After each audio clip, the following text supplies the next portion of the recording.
Good morning. Hi Sir Chinky, good morning po. Magandang buhay po sa inyong lahat. Yeah, mabuhay ka. Oh, Robert, ano yung may paglilingkod ko po sa inyo? Ayun sir, by the way po, ako po ay isang marketing staff sa isang real estate industry and may mga hinahandle po akong mga agents and virtual assistant. Ano po? Sir, ang tanong Okay. ko po, paano po namin magagamit sir ang tamang financial mindset para mas maging epektibo po sa pagbebenta ng isang real estate properties? Alam mo, napakahalaga na kailangan po natin maunawaan kung ano yung mga challenges po natin, lalo na sa mga real estate agent.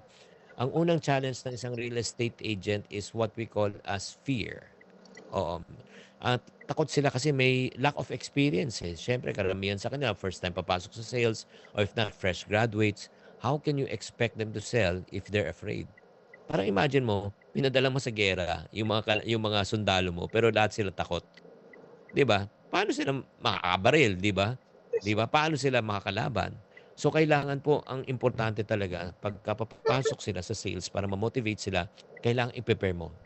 Meron kang bootcamp, meron silang training. Hindi mo puwedeng ano, "O sige magbenta na kayo."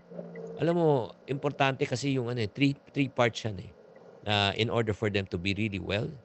It's called attitude, skills, and knowledge. Kailangan first yung mindset nila, yung way of thinking nila. Eh, paano na kunyari like for example, ang mindset nila negative. Ano magiging resulta? Negative din, tama? Yes sir. Ano yung mindset nila? Eh, paano kung 'di bumenta? Paano kung ma-reject ako? Eh, kung yan ang na-experience, "Ay, oo nga, hindi nga para sa akin 'to." Ku-quit yan. Number two, kailangan turuan sila ng tamang skills. When you say tamang skills, communication skills, presentation skills, closing skills, follow-up skills, 'di ba? How to handle objection skills. Kailangan turuan sila. Number three, kailangan maturuan din sila about the knowledge. Knowledge about the product, knowledge about the company, knowledge about the payment plan, knowledge about yung lahat. Hindi pwedeng ano, basta, hindi, tatanong ko na lang sa manager ko. Hindi po pwede yun. Kaya kailangan talaga muna training bago release. Yes. Okay? Thank you so much sir.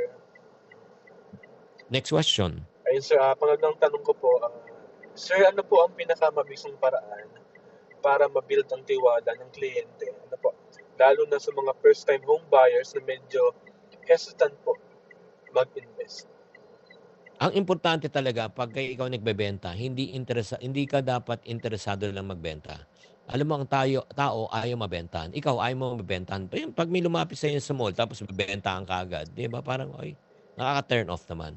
Yes sir. Ang importante talaga when you meet people, you build relationship. When you say build relationship, para kang nanliligaw. Imagine mo, first time may dinate ka, 'di ba? Kunyari, dinate mo ang babae. Ang ginagawa mo lang, eh, ganito. Ay, alam mo, napakasipag ko. Alam mo, ito yung mga na-achievement ko, ito na naipon ko, ito na nagawa ko, 'di ba? Ano sabihin ng babae na ka-date mo? Eh, wala nang pinag-usapan kundi ikaw, 'di ba? Hindi mo Yes sir. man lang siya kinilala, hindi mo lang siya tinanong, "Kamusta ka? Anong gusto niya?" 'Di ba? So, imagine mo 'pag nagpe-present tayo sa kliyente, pinag-uusapan mo yung project mo, pinag-uusapan mo, eh, ano yung siyempre hindi naman siya interesado dun. Interesado siya kung interesado kang makilala at kung ano pangangailangan niya. Dapat in the first meeting lang, dapat kakamustahin mo siya o, "Puwede ko bang malaman ang iyong, ang iyong ano, ang financial goal mo? Gusto mo bang magkabahay, magkasasakyan, ano ba?" 'Di ba? O just in case kung gusto mo talaga, ano yung priority mo sa buhay mo ngayon? Ano yung challenges mo? Para malaman mo. Kung gusto mo magkaroon ng bahay, o just in case, 'di ba, meron ka bang pondo, magkano upa mo ngayon? O kung meron tayong makuha na parang malapit na sa upa mo pero magiging iyo 'yan, open ka ba? 'Di ba? O magkano kaya mong ilaan, 'di ba, on a monthly basis para ikaw ay magkaroon ng sarili mong bahay. So immediately bago ka pa mag-present, alam mo na, ay ang kaya kong budget nasa 25 to 30. So maghahanap ka na ng ika nga ng property na that will fit. Kasi the single most wasteful thing that you can do in sales is to talk to the wrong prospect. 'Di ba? Nagbebenta ka ng monthly na 25 to 30 pero ang sweldo niya minimum, Mhm. 'di ba? Paano 'yan? Kahit hindi naman sa ayaw niya ng bahay, gusto niya ng bahay pero hindi niya kaya, 'di ba? Yes sir. So again, be more interested with your client rather than selling the product to your client. Yes sir. Thank you so much sir. Ayun Last sir, question? yun sir, last question ko po, Sir Chingy. Sa experience niyo po sa negosyo at marketing, ano po ang pinakamahalagang habit na dapat meron ng isang real estate marketer or marketing person para maging long-term successful po siya. Ito lang, Robert, consistency. May mga araw pagising natin ayaw natin magbenta. May mga araw pagising natin ayaw natin magtrabaho. May mga araw pagising natin ayaw natin talagang gumawa kahit na ano. As a matter of fact, gumising ako ngayong araw na ito, hindi ko feel na magprograma. Pero you know what? I just need to be consistent. Ano ibig sabihin ng consistency? It's the ability to do something even if you don't feel like doing it. Kahit di mo feel, gagawin mo. Pero ito ang kagandahan ng consistency. Kahit di mo feel, ginawa mo at nakabenta ka. Kahit ikaw tinatamad, magigising ang iyong mga dugo. Di ba? Pag nakabenta ka, mag-i-excite ka, mamomotivate ka. Kasi nga, may nabenta ka. Kaya nga, in order for you to stay there, you just need to be consistent. Alam mo, daig pa ng isang taong consistent ang isang taong ika nga matalino. Di ba? May matalino pero hindi consistent at merong hindi masyadong matalino pero consistent, tatalunin ng consistent yung taong matalino. Okay? Yes, sir. Opo.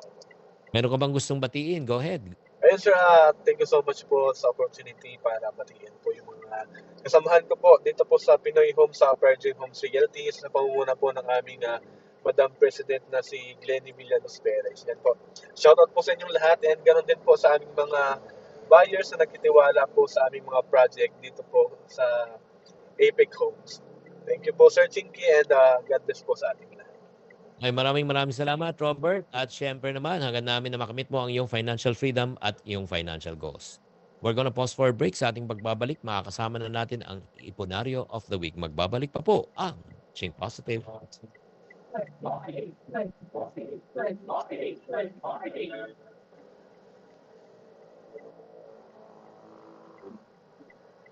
na ako mag-